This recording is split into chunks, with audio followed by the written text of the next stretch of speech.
স্বপ্ন, আত্মবিশ্বাস আর অভ্যাস দ্বারা হয়ে ওঠো সাধারণ থেকে অসাধারণ। দর্শক, আপনি যদি আমার চ্যানেলের নতুন দর্শক হয়ে থাকেন, অবশ্যই চ্যানেলটি সাবস্ক্রাইব করে দেবেন এবং পাশে থাকা বেল আইকনটি অল করে দেবেন।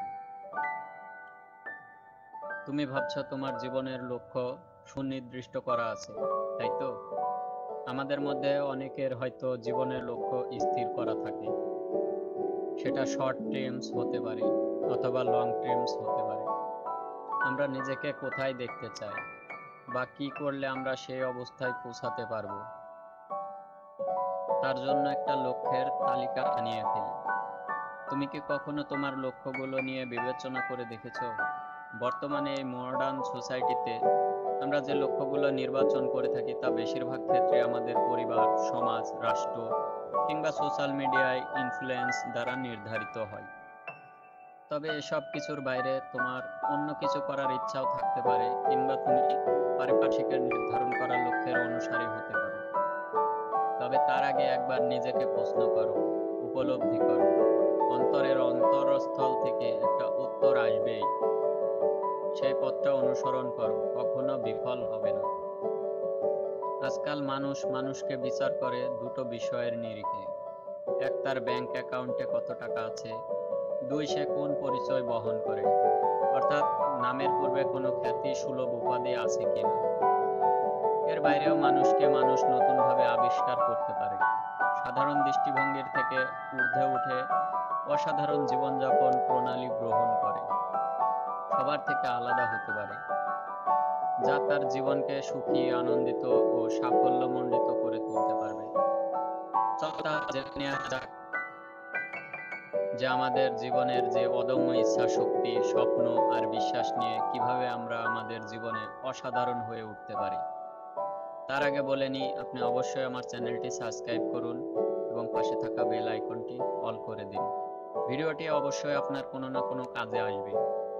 তো চলুন আমরা শুরু করি। প্রথম অর্থ হচ্ছে যে বিশ্বাস। যে কাজই করো না কেন, সর্বপ্রথম সেই কাজটির প্রতি বিশ্বাস ও ভরসা থাকা চাই। অন্যরা বিশ্বাস করুক বা নাই করুক, তোমার নিজের প্রতি বিশ্বাস থাকাটা বাঞ্ছনীয়। বিশ্বাস পাহাড়কেও টলাতে পারে। বিশ্বাস একটি অদ্ভুত শক্তি। এটা কোনো ম্যাজিক বা অলৌকিক বিষয় নয়। বিশ্বাস এভাবে কাজ করে: আমি দৃঢ় নিশ্চিত, আমি পারবো। এই বিশ্বাস মনোবল বাড়ায়, কাজে দক্ষতা ও শক্তি পাওয়া যায়। আমি পারবো বিশ্বাস করতে শুরু করলে তাহলে পরে অবশ্যই তুমি পারবে। পরবর্তী পদক্ষেপগুলো কি হবে তা মাথায় আসবে। অনেকেই আবার শুধু বিশ্বাস নিয়ে বসে থাকে। শুধু বিশ্বাস দিয়েই যে সবকিছু জয় করা যায় তা কিন্তু নয়। বিশ্বাসের সঙ্গে কাজটাও প্রতিনিয়ত করাটা জরুরি। দ্বিতীয়টি কথা হচ্ছে যে স্বপ্ন। স্বপ্ন তো আমরা সবাই দেখি, কিন্তু দিন শেষে আমাদের অধিকাংশ স্বপ্নগুলোই স্বপ্নই থেকে যায়। ফলে ধীরে ধীরে স্বপ্ন দেখাও বন্ধ করে দিই, এটা ভেবে যে না, আমার দ্বারা এটা হবে না, এটা অসম্ভব, আমার সেই সৌভাগ্য নেই, ইত্যাদি ইত্যাদি। অথচ স্বপ্নগুলো বাস্তব রূপ দেওয়াটা কঠিন হলেও অসম্ভব নয়। যে কোনো আবিষ্কারের সূত্রপাত হয়েছে স্বপ্ন দেখা থেকে। মহান মানুষগুলো আগে স্বপ্ন দেখতেন, তারপর সেটার বাস্তব রূপ দিতেন, আবিষ্কার করেন, যাতে করে আকাশে ওড়া সম্ভব হয়। তারা তৈরি করলেন প্লেন। সভ্যতার চেহারায় পরিবর্তন হলো এই আবিষ্কারের ফলে। এরকম আবিষ্কার উদাহরণ কম নেই ইতিহাসের পাতায়। যারা স্বপ্ন ও বিশ্বাসের ডানায় ভর করে অনেক অসম্ভবকে সম্ভব করে তুলেছে, তাদের কর্মশক্তি, ইচ্ছাশক্তি দ্বারা স্বপ্নকে বাস্তবতার রূপ দেওয়ার জন্য প্রয়োজন অদম্য ইচ্ছাশক্তি, চেষ্টা, পরিশ্রম। 3 নম্বরে, বর্তমান আলিঙ্গন করা। বেশিরভাগ মানুষ সময়ের গতিতে আটকে পড়ে, তাই তারা অতীত নিয়ে চিন্তা করে, নয়তো ভবিষ্যৎ নিয়ে অতিরিক্ত চিন্তা ভাবনা করে।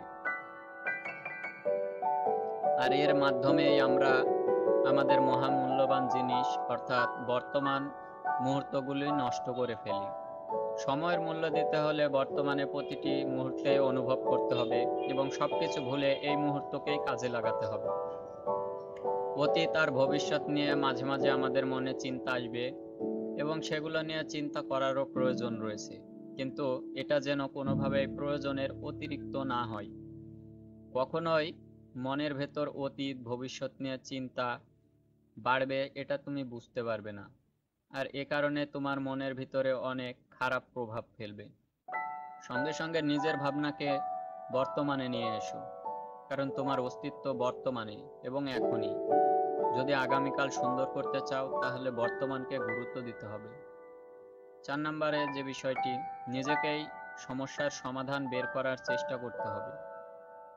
আমাদের প্রত্যেকেরই জীবনে কোনো না কোনো সমস্যা রয়েছে, কিন্তু আমাদের মধ্যে অনেকেই রয়েছে যারা সমস্যার মধ্যে একবার পড়ে গেলে তা থেকে বেরোতে পারে না।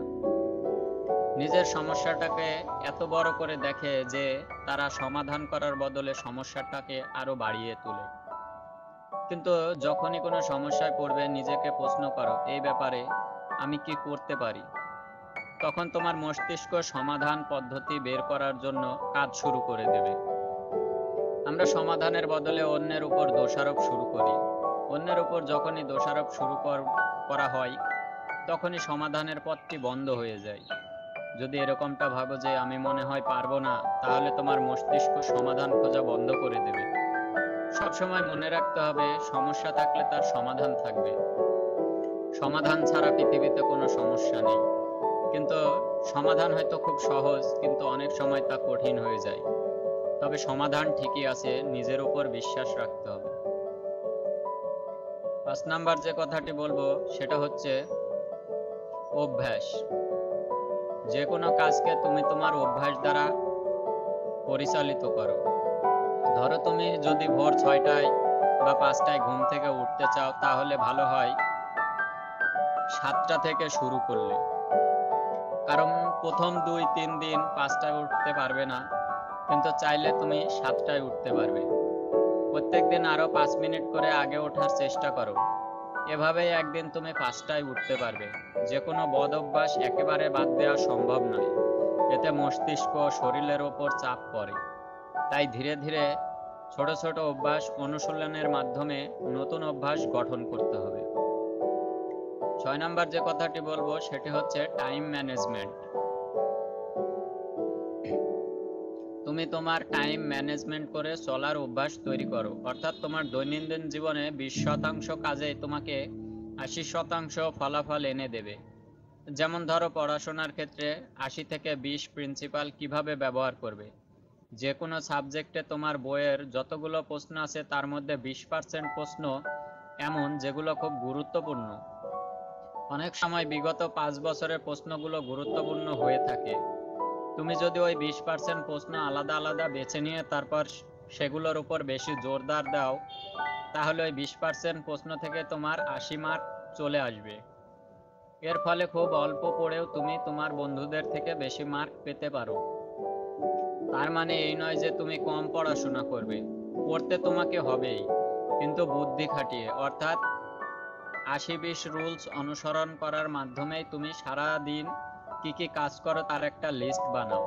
সেই কাজগুলি গুরুত্বপূর্ণ সেই কাজগুলি তুমি করো, যে কাজগুলি গুরুত্বপূর্ণ নয় সেগুলো তুমি এড়িয়ে চলো। 7 নাম্বার যে কথাটি বলবো সেটা হচ্ছে মনোভাবাপন্ন মানুষের সঙ্গে থাকো। যতটা পারো যারা তোমার সুপরামর্শ দেবে তাদের সাথে তুমি সময় কাটাও। তুমি যে কাজটা করছো বা যেটা তোমার লক্ষ্য, সেই ফিল্ডে যারা সফলতা পেয়েছে তাদের সঙ্গে মেলামেশা করো, তাদের কাছ থেকে শেখো। মনোবিজ্ঞানীদের মতে আমরা প্রতিদিন যেমন মানুষের সাথে থাকবো, আমাদের মস্তিষ্ক ঠিক সেভাবেই কাজ করবে। আমাদের আশেপাশের মানুষের কথার প্রভাব আমাদের জীবনে পড়ে। আমাদের চারপাশে সফল মানুষ বা ইতিবাচক চিন্তা ভাবনা করে এমন মানুষের আনাগোনা যদি বেশি থাকে, তাহলে তুমি ভবিষ্যতে ভালো সফল ও সহযোগিতা পাবে। তাদের পরামর্শ, তাদের প্রেরণা তোমাকে অনেক বেশি আত্মপ্রত্যয়ী, জ্ঞান, উদ্যমী, কৌশল ও সৃজনশীল বানাতে সাহায্য করবে। তাই যতটা সময় পারো ইতিবাচক ও সফল মানুষের সাথে বেশি সময় কাটাও। 8 নম্বরে যে কথাটি বলবো সেটি হচ্ছে না বলতে শিখো। না বলতে পারাটা অনেক বড় গুণ। আমরা অনেক সময় দেখি যেখানে হ্যাঁ বলা জরুরি সেখানে না বলি, আর যেখানে না বলা জরুরি সেখানে হ্যাঁ বলি। অনেক গুরুত্বপূর্ণ সময়গুলো নষ্ট হয়ে যায় অন্যের অনুরোধ মানতে গিয়ে। অনুরোধ যদি হয় কোনো উৎপাদনশীল কাজে সময় বিনিয়োগ করা, তাহলে সেখানে হ্যাঁ বলাটা জরুরি। কিন্তু আমরা অজান্তে নিজের ক্ষতি করে থাকি অন্যের অনুরোধ মানতে গিয়ে। আমরা মনে করি আমাদের পাশের মানুষটিকে না বললে সে জানি কি মনে করে। ধরো আগামীকাল তোমার একটা জরুরি মিটিং আছে কিংবা সেমিনারে যাওয়ার কথা আছে, অথবা একটা অ্যাসাইনমেন্টের রেজাল্ট আছে। এর মধ্যে তোমার বন্ধু তোমায় ফোন করে বলল চলো একটু ঘুরে আসি। এখন তুমি কি করবে? সবকিছু কি বাদ দিয়ে বন্ধুর সঙ্গে ঘুরতে যাবে? তোমার কাজটি মন দিয়ে করবে। নিশ্চয় তোমার গুরুত্বপূর্ণ কাজগুলি আগে শেষ করবে। অনেক সময় মনে হবে বন্ধু কি না কি ভেবে বসলো, সেক্ষেত্রে তোমার বন্ধুকে বুঝিয়ে বলো। অনেক সময় অনেকেই আমাদের জীবনে এসে এমন মাতব্বরি দেখাতে চায়, নিজেকেও সব জানতা ভেবে কিছু আদেশ উপদেশ দিয়ে যায়। সেই ক্ষেত্রে চয়েস তোমার হাতে।